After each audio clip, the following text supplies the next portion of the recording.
Lyft just launched a new feature called Women Plus Connect. The way it works is by taking women and literally putting them in the driver's seat by making it more likely they will match with other women. I have some opinions on how this will affect drivers and riders, but let's first take a look at why Lyft is doing this and how it'll actually work. Based on Lyft's economic impact report from 2023, Lyft realized that even though women make up half of all Lyft riders, women make up just 23% of all Lyft drivers. That's why Women Plus Connect gives women and non-binary drivers the preference to match with more women and other non-binary riders. Women and non-binary people will be prompted in the Lyft app to select Count Me In, which enables the feature. If you ever want to change your preferences, you can, and you can do it in the app at any time. Though the process is different for passengers and drivers, but we'll dig into that later. This new feature will roll out in select early access cities, which include Chicago, Phoenix, San Diego, San Francisco, and San Jose. Lyft's plan is to make sure it has a positive impact before rolling it out to other cities. And there's some things that I want you guys to do before it comes to your city, but we'll leave that to the end of the video. The rest of the blog post is just used to justify the decision, and they're using misleading data saying that driving rideshare on the Lyft platform offers close to $36 per hour, including tips and bonuses. However, this data is being pulled from the first quarter of 2023, which is before Lyft started limiting surges and bonuses. I'm currently working on a video where the Lyft CEO himself says that it's their goal to get rid of surge pricing. But if you like this video, YouTube will likely recommend my next video to you the next time you open up YouTube. So make sure you hit that like button. Let's check out the frequently asked questions page with the understanding that just because I'm reading these doesn't mean that I personally agree with what Lyft is saying, and I will share my opinion after each answer. How much will this increase the likelihood of being matched with a woman rider or a woman driver?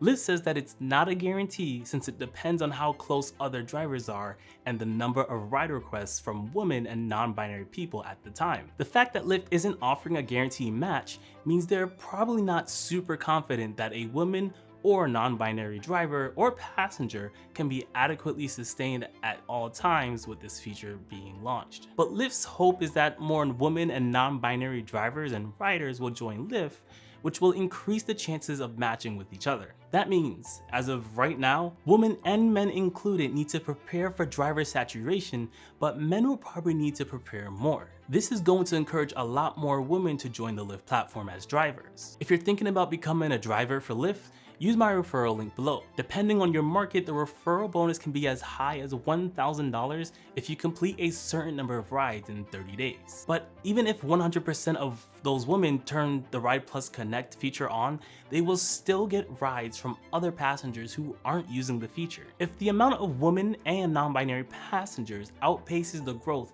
of women and non-binary drivers, then that could lead to more regular rides for both men and women drivers since it's not guaranteed. Ultimately, it's going to come down to supply and demand. But if you were to ask Lyft if women and non-binary riders would have to wait longer to get picked up, their response would be that they don't expect the average wait time to change for the vast majority of riders regardless of gender. But that's their opinion, and it's too early to tell if that will be true. The next question Lyft wants to answer is, what if my rider or driver isn't a woman? All riders and drivers must follow community guidelines, and if anyone of any gender violates these guidelines, they can be reported. However, if the rider or the driver feels unsafe regardless of their gender, they can always cancel the ride. In my opinion, this is Lyft's way of stating that if you feel unsafe because of the gender of the person you're dealing with, that's okay. Go ahead and cancel. This will make it hard to protect those who might actually be discriminated against, since it protects those who can just claim they feel unsafe. And to that, my advice to you is to make sure you have a dash cam. I've been banned before for a passenger lying on me, and if it wasn't for my dash cam, I'd be making a lot more Uber content instead of Lyft content for sure. The biggest question to answer before I share my personal opinions is, how will Lyft verify gender or prevent someone from falsely changing their gender? And the answer to that is they won't be verifying passengers' gender, but they will be verifying a driver's gender by using the license on file. This is smart but unfair to drivers. Whether you agree or disagree that people can change their genders isn't the point, and we're not going to discuss that in the comments below. In all 50 states, people are allowed to change their gender on the driver's license, but some states require a birth certificate amendment and or proof of gender affirming surgery. Now, personally, I believe that there are negatives and positives for drivers and passengers. The Women Plus Connect feature could increase demand for female drivers, as female passengers may prefer to ride with female drivers. Duh. Another benefit is that this will likely lead to higher earnings for female drivers. Maybe. The Women Plus Connect feature could reduce competition for female drivers, as male drivers will not be able to pick up Women Plus Connect rides. On the negative side, the Women Plus Connect feature could reduce earnings for male drivers, as female passengers may choose to ride with female drivers instead. Duh. On the other hand, if there's a shortage of female drivers, female passengers may have to wait longer for rides. This could lead to negative reviews for female drivers and lower earnings. It could have some backfire. The Women Plus Connect feature could be seen as discriminatory against male drivers, which could lead to tension and conflict between male and female drivers. I know for a fact, well, not a fact, I'm guessing, that someone will try to pull a lawsuit out of this, and I'm not gonna sign up for it, but it's gonna happen. There are gonna be people who are gonna feel slighted by this. But I feel the overall impact of the Women Plus Connect feature on driver pay is gonna be ultimately uncertain. As a male driver, I am a male, as a male driver, my personal concern is that this will make it harder for me to make money, even though I think this would be a huge win for women and non-binary drivers, passengers, and Lyft. Even if my personal feelings and opinions are wrong, just having uncertainty about my future potential earnings with Lyft is enough to make me pretty uncomfortable, and I assume you guys feel the same. That's why I'm going to share these 3 tips that I'm practicing to protect myself from the threat of lower pay. The first practice is that I'm paying off my debt. I've realized that driver pay has only decreased every year, which makes today the second best day to make as much money as you can. My goal is to lower the amount of bills I have to give me the freedom and the flexibility to never need rideshare ever again.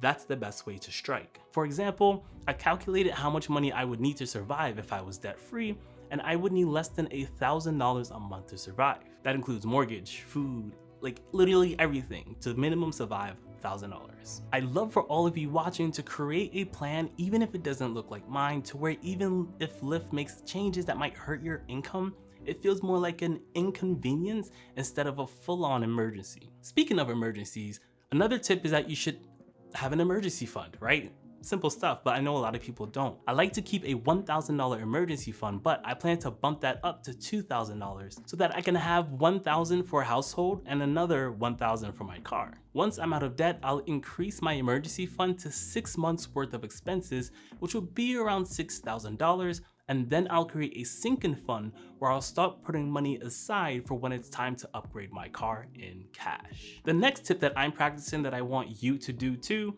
is to diversify your income. You should be signing up for every single gig app available in your market. You might make more money overall with Lyft or Uber or whatever, but there might be times and events where DoorDash might make more money with bonuses and incentives. Even I struggle playing favorites with Lyft, but having one income that solely relies on one gig app that can remove you from their platform just like they did with me is pretty scary. I'm going to have a whole list of referral links for all the various platforms that everyone should be testing and trying below. My third and final tip is to check out this video that shows you how much successful drivers make in your market. It's a nice, simple, and easy way to see if you have more financial opportunities to protect yourself from these changing rideshare companies. Peace.